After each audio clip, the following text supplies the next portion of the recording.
Classic Chinese takeaway flavors. It's crispy with a little bit of sponginess into that batter. It's sweet and sour prawn balls. Hey guys, Jeremy here from School of Wok, London's premier Asian cookery school. It's great because we're back for another Wok Wednesday. The best way is to start backwards, get your sauce ready first, and then move into the batter. Slightly different to a sweet and sour that I would use for your sort of more meaty sweet and sour dishes. And that is, it's not quite the same amount of ketchup, sugar and vinegar. I go for a little bit more ketchup, so 6 tablespoons of ketchup, 4 spoons of sugar, and then 4 spoons of your rice vinegar. And I quite like a bit of savoury flavour to this, or saltiness, and that's a tablespoon of light soy sauce for that. Give that a good mix through first. I'm not putting any dark soy into this because I'm going to try and keep it as bright, reddish orange in colour as possible. Next up, the batter. Really quite simple. It's about 90% plain flour to 10% corn flour or cornstarch if you're over the pond. Just season that with a bit of salt and pepper. And then I've got some cold, fizzy or sparkling water here to make up my batter. I want this batter to be quite thick because I'm trying to get not necessarily perfect balls out of it, but it needs to be thick enough to sort of hold some sort of shape rather than a tempura style batter.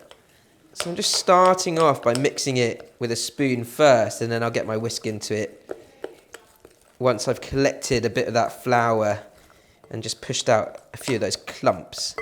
That fizzy water will help to give a bit of air to this batter. Get that whisk into it. After a few whisks, when I'm making any sort of wet batter like this, I do like to sort of check the consistency of the batter before I decide to add more of that fizzy water or not. At the moment, I feel like we're close, but it's a little too thick. And I've probably used about 150 to 175 mils of water so far. Of course, the full recipe is in the description, guys.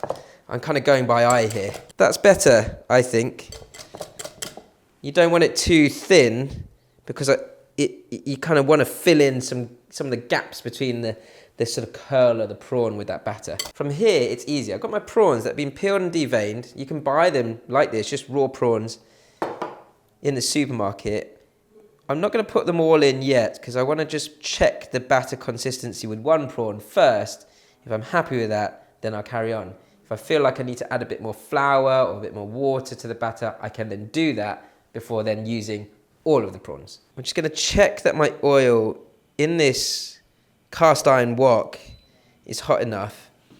Got my wooden chopsticks and they're fizzing, so I know I'm about 180 degrees. I'm just going to turn the heat up a little bit because to create an immediate seal, I want it as hot as possible without burning.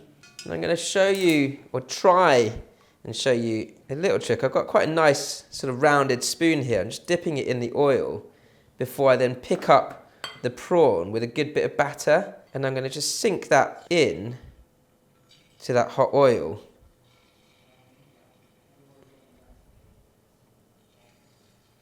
Before then letting go of that prawn. So I just kept it in there for a few seconds beforehand so that the batter could kind of stay sort of wrapped around that whole prawn, and you get more of a sort of fritter style batter.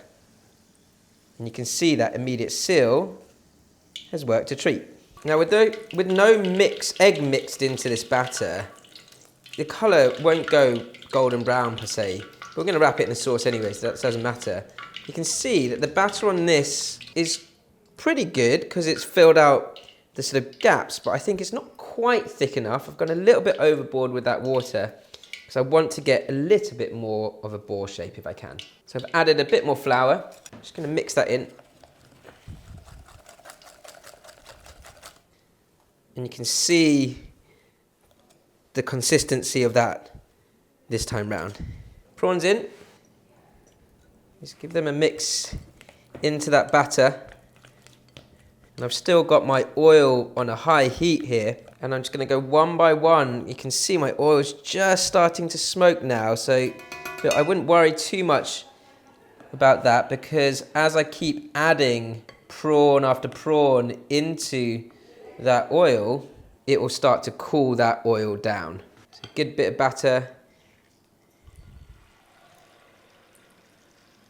in, allow it to slip off.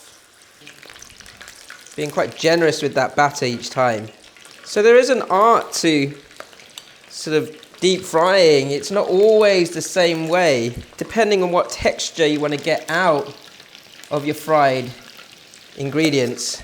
The last few prawns might not have quite as much batter on them, that's okay. Just press into the prawns to make sure that they're separated well. I know that my heat on this is good because they've pretty much all stayed separate apart from a couple in there, because they've had an initial, like, immediate seal with that hot oil around every individual piece. There you go, you can see slightly more ball-shaped batter around each of those prawns. And you get these lovely wisps of crispiness as well. Even with a high heat on this wok, if you sort of go slowly but surely when you're adding each prawn, then every time you add more ingredients to that hot oil, it brings the heat of the oil down, and therefore it's more controllable. You might also find that if you've got the consistency of that batter right, with that extra bit of flour in there and that thicker consistency, that the prawns and the batter will come out a little bit more golden brown. Right, you could pour that oil out and use the same wok, but I'm going to grab another wok and then flick these prawns into the sauce. I'm just going to finish this off with a little bit of oil around the base of my wok. You're thinking, why do I need oil if I'm just going to pour sauce into the wok? Well, the sort of traditional method of doing this is to give this sauce a bit of a glaze, but also I want the sauce to vigorously boil and kind of skip across the wok and just wrap around the prawns very quickly. I'll show you that now. High heat, smoking hot oil, your sauce goes in. Notice I'm not really moving my sauce right now. I'm allowing it to come to a vigorous boil before I then give it 1 or 2 stirs. And then when it comes to another vigorous boil, all the way through that sauce, my prawns are going to go in. Vigorously boiling, prawns in. You can use both hands if you wish. Flick it through until all that sauce wraps around the prawns and they're already looking like they should sit in the takeaway box. And you're done. And look at the colour on that.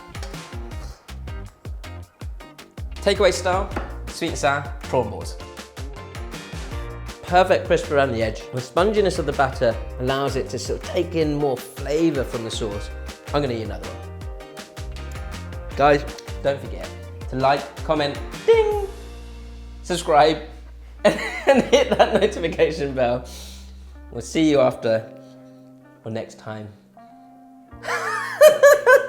It's been a while. Love you all.